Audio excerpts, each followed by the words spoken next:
বিবাহ বিচ্ছেদ হয়েছে অভিনেতা সুদীপ মুখোপাধ্যায় এবং পৃথা চক্রবর্তীর। এই খবরেই শনিবার তোলপাড় হয়ে উঠেছিল সোশ্যাল মিডিয়া। যদিও দুজনের তরফ থেকেই অনেকবার যোগাযোগ করা হলেও কোনো মন্তব্যই আসেনি। আর রবিবার সকাল হতেই অভিনেতা সুদীপ মুখোপাধ্যায় নিজের সোশ্যাল ওয়ালে একটি ভিডিও বার্তা পোস্ট করেন। সেখানে তিনি স্পষ্টই জানান, বিবাহ বিচ্ছেদ তো একেবারেই নয়, সম্পূর্ণটাই প্র্যাঙ্ক ছিল পৃথার এবং এ বিষয়ে তিনি একেবারেই অবগত ছিলেন না। আর এই খবর সামনে আসা মাত্রই নেটিজেনদের কটাক্ষের ঝড়। এমনটাও হতে পারে, বিয়ে নিয়ে এমন মশকরাও করতে পারেন তারকারা। এই নিয়েই শুরু হয়েছে নেটিজেনদের কমেন্টের বন্যা। কি বললেন অভিনেতা সুদীপ মুখোপাধ্যায়, আসুন শোনাই আপনাদের। নমস্কার, আমি সুদীপ মুখার্জি। আপনারা বুঝতেই পারছেন আমি নাটকের রিহার্সালে আছি। কালকে শুটিং এর মধ্যে ছিলাম। এর মধ্যে আমার স্ত্রী পৃথা এর এই প্র্যাঙ্ক পোস্ট করে। আসলে আমি সেটা জানতাম না। সেই পোস্টটা লিখে যে মিউচুয়াল ডিভোর্স ইত্যাদি, আমরা সেপারেটেড, এই ধরনের একটা পোস্ট করে।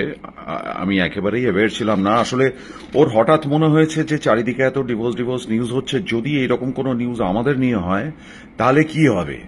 ও মানে ব্যাপারটা যেহেতু অতটা ভেবে দেখেনি যে এটা নিয়ে এরকম একটা সোশ্যাল মিডিয়ায় বিশাল রটনা তৈরি হবে, মিডিয়া ঝাঁপিয়ে পড়বে অফকোর্স। আর আমিও সারাদিন শুটিং এর মধ্যে ছিলাম, আমি জানতাম না। আমি হঠাৎ করেই দেখলাম যে আমার কাছে প্রচুর মিডিয়ার বন্ধুদের ফোন আসছে, আমার যারা ক্লোজ বন্ধু বান্ধবদের ফোন আসে। আমি যার জন্য কাজের মধ্যে ফোন সুইচ অফ করে রেখে দিয়েছিলাম, বুঝতে পারিনি। তারপরে আমি রাত্রে গিয়ে এইটা দেখলাম, আমার সঙ্গে একটি হলো। উই আর লাইক, আমি এটা নিয়ে আমি যেটা বলছি আর কি, যে এটা নিয়ে বিশেষ জাস্ট এমনি একটা পোস্ট করেছিল, অত বোঝেনি।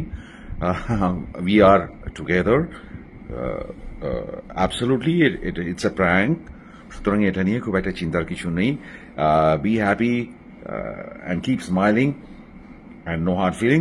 তার চেয়ে আমি যে কিছু পোস্ট করেছি, আমার ইন্টারভিউজ ইত্যাদি, সেগুলোকে যদি শেয়ার করেন, সেটা নিয়ে যদি একটুখানি লোকজন কথা বলে, আমি অত্যন্ত খুশি হব। নেগেটিভ নিউজ নিয়ে, this proves that negative news নিয়ে মানুষ বেশি উৎসাহিত rather than positive news. So look forward to positive things, কারণ আমরা অনেক পজিটিভ কাজও করছি। আমি একটা চিরসখার মতন বিউটিফুল সিরিয়াল করছি, তাছাড়া আমি অডিও স্টোরি করছি। সেগুলোতে আপনারা আসুন, সেগুলোতে বেশি কনসেন্ট্রেট করুন। আমার ছেলেরা বড় হচ্ছে, স্কুলে যাচ্ছে, those are positive things. Negative news নিয়ে বেশি লাভ হবেন না। Thank you so much, I love you all.